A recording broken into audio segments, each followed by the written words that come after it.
ఆకాశవాణి ప్రాంతీయ వార్తలు చదువుతున్నది ఎన్ మణి. ముందుగా ముఖ్యాంశాలు.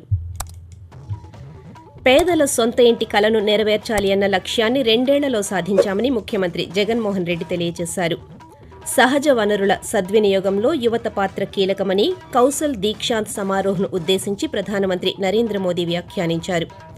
ఇజ్రాయిల్లో నెలకొన్న పరిస్థితుల దృష్ట్యా అక్కడి భారత పౌరులను స్వదేశానికి తీసుకువచ్చేందుకు ఆపరేషన్ విజయ్ను ప్రారంభించినట్టు విదేశీ వ్యవహారాల శాఖ మంత్రి జైశంకర్ తెలియజేశారు.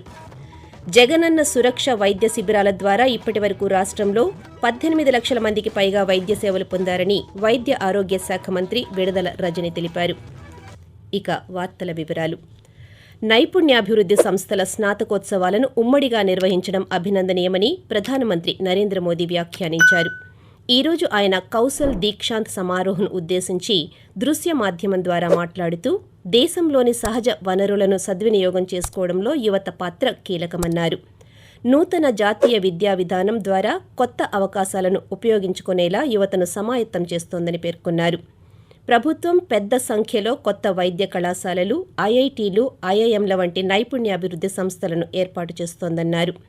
ప్రధానమంత్రి కౌశల్ వికాస్ యోజన కింద 1.5 కోట్ల మంది యువత శిక్షణ పొందారని గుర్తు చేశారు.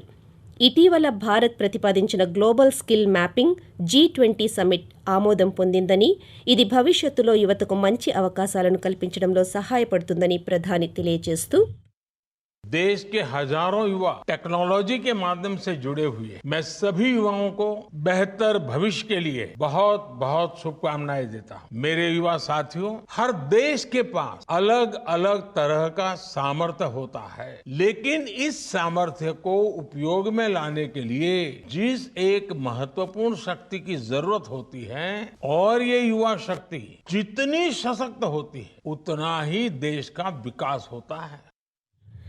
ఇజ్రాయెల్లో నెలకొన్న పరిస్థితుల దృష్ట్యా అక్కడి నుండి రావాలనుకునే భారత పౌరుల కోసం కేంద్ర ప్రభుత్వం ఆపరేషన్ విజయ్ను ప్రారంభించింది. భారత పౌరుల కోసం ప్రత్యేక చార్టర్డ్ విమానాలతో పాటు ఇతర ఏర్పాట్లు చేస్తున్నట్టు విదేశీ వ్యవహారాల శాఖ మంత్రి డాక్టర్ జైశంకర్ సామాజిక మాధ్యమం ద్వారా తెలియజేశారు. ప్రవాస భారతీయుల భద్రత, శ్రేయస్సుకు ప్రభుత్వం పూర్తిగా కట్టుబడి ఉందని స్పష్టం చేశారు. ఇజ్రాయెల్లోని భారత పౌరుల సహాయార్థం 24 గంటల హెల్ప్ లైన్ ఏర్పాటు చేసినట్టు అక్కడి రాయబార కార్యాలయం తెలిపింది.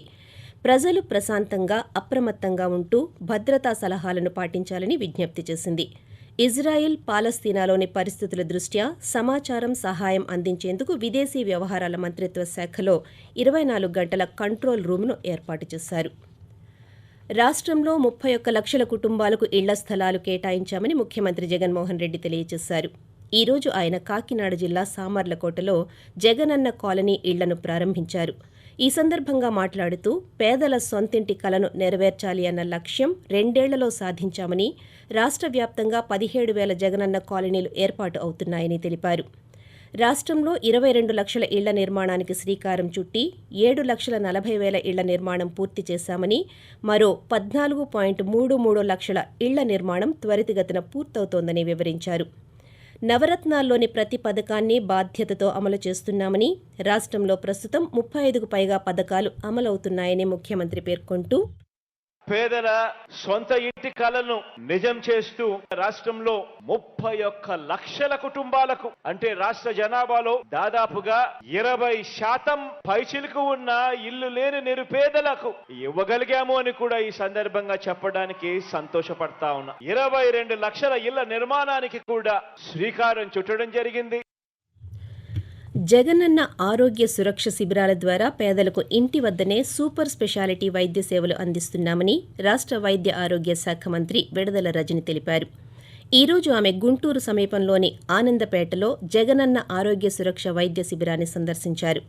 ఇప్పటి వరకు రాష్ట్ర వ్యాప్తంగా 5,000కు పైగా సురక్ష క్యాంపులలో 18 లక్షల మందికి పైగా వైద్య సేవలు పొందారని తెలియజేశారు. వారిలో సుమారు 43,000 మందిని మరింత మెరుగైన వైద్య సేవల కోసం రిఫరల్ ఆసుపత్రులకు పంపామని వివరించారు. వైద్య శిబిరాల్లో 5,000 మంది స్పెషలిస్టు వైద్యులు అందుబాటులో ఉంటున్నారని, శిబిరాలలో 127 రకాల మందులు కూడా ఉచితంగా అందిస్తున్నామని వెల్లడించారు. ఆకాశవాణి ప్రాంతీయ వార్తలు వింటున్నారు. దేశంలోని 5 సంవత్సరాల లోపు చిన్నారులకు మీజిల్స్, రుబెల్లా వ్యాధి నివారణ టీకాలు వేసేందుకు ఉద్దేశించిన ఇంటెన్సిఫైడ్ మిషన్ ఇంద్రధనుష్ IMI 5.0 కార్యక్రమం ఈ నెల 14వ తేదీతో ముగియనుంది. ఈ కార్యక్రమం 2 విడతల్లో దేశవ్యాప్తంగా 34 లక్షల మందికి పైగా చిన్నారులకు, 6 లక్షల మందికి పైగా గర్భిణులకు టీకాలు అందించడం జరిగింది. మిషన్ ఇంద్రధనుష్ కింద 2014 నుంచి ఇప్పటి వరకు మొత్తం 5.06 కోట్ల మంది చిన్నారులు, 1.25 కోట్ల మంది గర్భిణులకు వ్యాక్సిన్లు వేసినట్టు అధికారులు వెల్లడించారు. జనవరి నెలకు సంబంధించి తిరుమల శ్రీవారి వివిధ ఆర్జిత సేవల ఆన్లైన్ లక్కీ డిప్ టికెట్ల కోసం ఈ నెల 18వ తేదీ ఉదయం 10 గంటల నుండి నమోదు చేసుకోవాలని టీటీడీ సూచించింది. లక్కీ డిప్లో టికెట్లు పొందిన భక్తులు ఈ నెల 22వ తేదీ మధ్యాహ్నం 12 గంటల లోపు రుసుము చెల్లించి ఖరారు చేసుకోవాలని తెలియజేసింది. కళ్యాణోత్సవం, ఆర్జిత బ్రహ్మోత్సవం, ఊంజల్ సేవ, సహస్ర దీపాలంకార సేవ టికెట్లను ఈ నెల 21వ తేదీ ఉదయం 10 గంటలకు విడుదల చేయనున్నారు. ఆజాదీ కా అమృత్ మహోత్సవంలో భాగంగా అమృత కలశ యాత్రను శ్రీకాకుళం రాజీవ్ గాంధీ వైజ్ఞానిక సాంకేతిక విశ్వవిద్యాలయం ప్రాంగణంలో ఈరోజు ఘనంగా నిర్వహించారు. సంస్థ డైరెక్టర్ ఆచార్య పి. జగదీశ్వరరావు ప్రాంగణంలో మొక్కను నాటి అమృత కలశ యాత్రను ప్రారంభించి ర్యాలీలో పాల్గొన్నారు. అనంతరం విద్యార్థులతో ప్రకృతి ఆవశ్యకతను తెలియజేసే ప్రతిజ్ఞను చేయించారు. ప్రధానమంత్రి నరేంద్ర మోదీ ఒకరోజు ఉత్తరాఖండ్ పర్యటనలో భాగంగా సుమారు 4,200 కోట్ల రూపాయలతో అభివృద్ధి పనులను ప్రారంభించారు.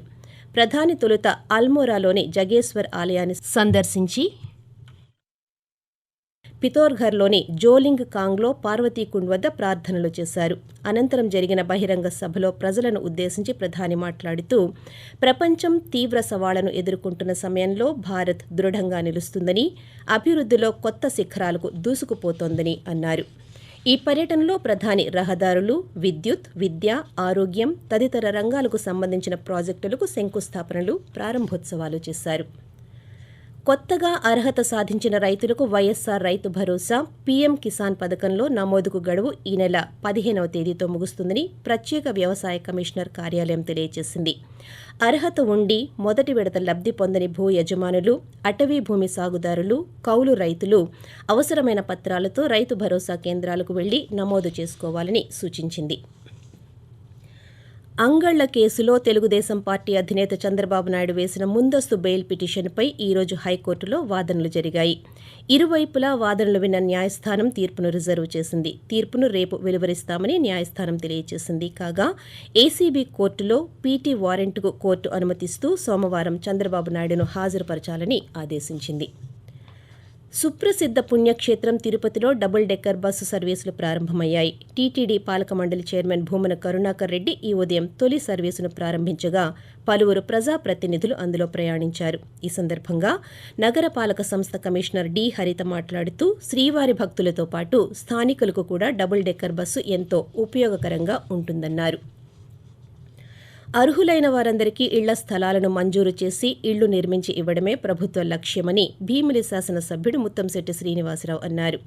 ఈ రోజు ఆయన ఆనందపురం మండలం లొడగనివానిపాలెం గ్రామంలో నిర్మాణం పూర్తయిన జగనన్న కాలనీని విశాఖ జిల్లా జాయింట్ కలెక్టర్ కెఎస్ విశ్వనాథన్తో కలిసి ప్రారంభించారు. ఈ సందర్భంగా మాట్లాడుతూ విశాఖ జిల్లాలో 1.52 లక్షల ఇళ్ల నిర్మాణానికి శంకుస్థాపనలు జరిగాయని, వీటిలో మొదటి విడతగా 29,500 ఇళ్ల నిర్మాణం పూర్తయిందని తెలియజేశారు. ఫుడ్ సేఫ్టీ శిక్షణా కార్యక్రమాన్ని అధికారులు, సిబ్బంది సద్వినియోగం చేసుకోవాలని ఆహార భద్రత కమిషనర్ జె. నివాస్ సూచించారు.